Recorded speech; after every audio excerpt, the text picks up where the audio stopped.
Enes Kanter Freedom got into it with Natasha Cloud with this whole thing behind trans athletes in the WNBA. So if you haven't been following, Enes Kanter Freedom and Royce White, two former NBA players, are not eligible to play in the WNBA. League sources tell Front Office Sports that both Royce White and Enes Kanter Freedom have no immediate eligibility matters to address, meaning they can't play in the WNBA as of now. Sources call their draft declarations publicity stunts. Former NBA player last night, Enes Kanter Freedom, was escorted out of Wintrust Arena on Sunday evening after Chicago Sky guard Natasha Cloud, I am calling her Natasha Clown, confronted him at his courtside baseline seat. Notice how I said she confronted him. Late in the third quarter of a game between the Sky and the Indiana Fever, Cloud scored on a driving layup, prompting a timeout from the Indiana Fever. The veteran guard approached Freedom. So after, and I'm going to build this image for you guys, she scored a layup, went to the other side of the court, and then felt the need to come back to the other side of the court where she scored, where Enes Kanter was at. She then approached Freedom, who has gained the notoriety for his vocal opposition to transgender athletes competing in women's sports. Natasha Cloud then went off on fans throwing dildos at WNBA games. We'll get into that later. Going into this situation, Bailey, can you roll that footage real quick again? So this was last night. This was after Natasha Cloud had scored her layup. She's barking at Enes Kanter Freedom. New York Times had reported that she was yelling out to Enes Kanter Freedom, Sophie is not going to fuck you, word for word. That's what she was barking at him. Here's what I'll say. Natasha Cloud, you are an absolute clown fest. What you did last night and everybody that's backing you up on social media today needs their ass whooped. That is some absolute dummy shit that I just saw from Natasha Cloud last night. One, people keep making it about, oh, Enes Kanter, he's a clown for what he did. No, Enes Kanter has been Enes Kanter since this whole thing started. He has wanted a reaction out of it, and he has gotten a reaction out of you guys. He went to that stadium, or excuse me, that arena last night looking for a reaction out of Natasha Cloud, and he got exactly what he wanted. And then Natasha Cloud, here's what I am telling you. Nobody was paying any attention to Enes Kanter Freedom last night until you decided to make it about you. You went, you scored a layup, you got the lead to within 6, and you made it about you. This is why I'm calling you a clown, Natasha Cloud. You didn't have to. You scored your layup, cool. Whoop-de-doo, keep playing ball. You know how much hate and shit Sophie Cunningham gets? They were booing her in Minnesota when she got the ball. Did she go run off on a fan? Did she go crash out? No, absolutely not. But Natasha Cloud, you got the game within 6 points against the Fever. And then you know what happened after that? You decided to run your little publicity stunt.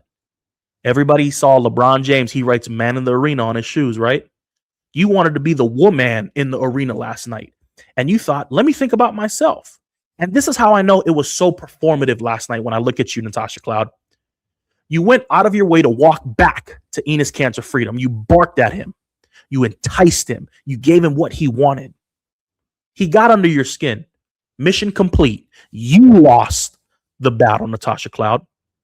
You got your team within 6, and then you guys ended up getting belt to ass by 23. Horrible. That's where you fucked up. And then all these people defending you today, horseshit. All these people defending you today, weak-minded individuals. Enes Kanter Freedom, you're a clown. No. Enes Kanter Freedom didn't do nothing. He was a fan. He went to the game. He sat down with a pro-woman shirt. Natasha Cloud didn't need to give him any attention. If you don't give him any attention, he doesn't win, Natasha Cloud. That's what I'm telling you. And then you know how I know it's performative? You not only walked back to that side of the court, but you started looking at the crowd as your team started to hold you back. You know what that is? That's main character syndrome. If you don't know what that is, go look it up. That's main character syndrome. Okay, yeah. Did Enes Kanter get up? Cool, he did. He put his arms like this. He showed what shirt he was wearing. I get it. Should he have sat down? Yeah. I think he should have sat down. Should he have not enticed you? 100%. But you barked up the wrong tree. And then you turn and look at the crowd and you're hyping up the crowd. That's so performative. Give it a fucking break. And then you know what else bugs me the most about Natasha Cloud? She had a quote after fans threw green dildos on the court from last week. They asked her in her post-game conference. And she says, quote unquote, this is from Natasha Cloud. She says, y'all lame as fuck. This is the gayest thing you can do. So keep throwing them if you want to keep telling us you're gay. Bailey, can you roll that footage, please? Lame as fuck. Sorry, mama. Man, and like in most of these occasions, it's men.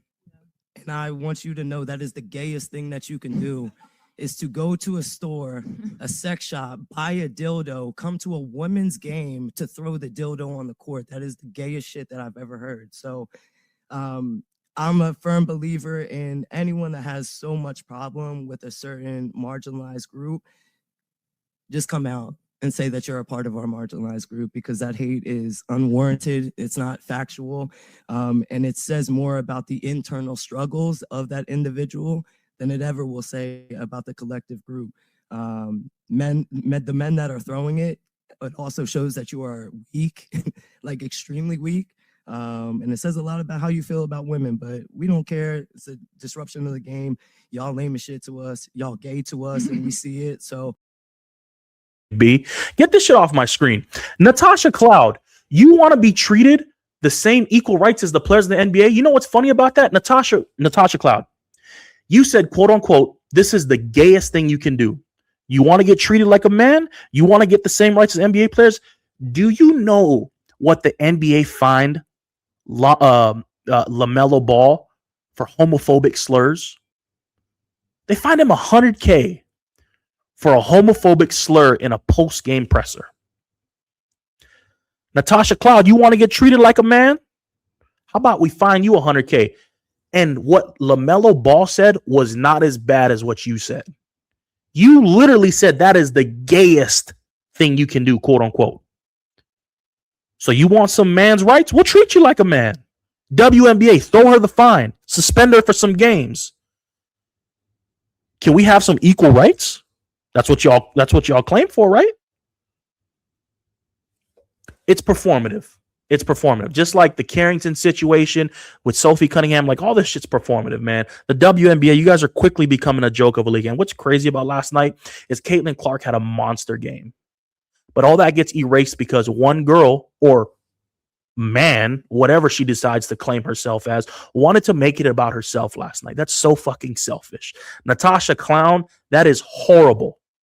You made it about yourself. You costed your team the momentum. You costed your team the loss. And now you think you're some sort of trailblazer because you wanted to be the anti-Sophie Cunningham. And that's just the God honest truth.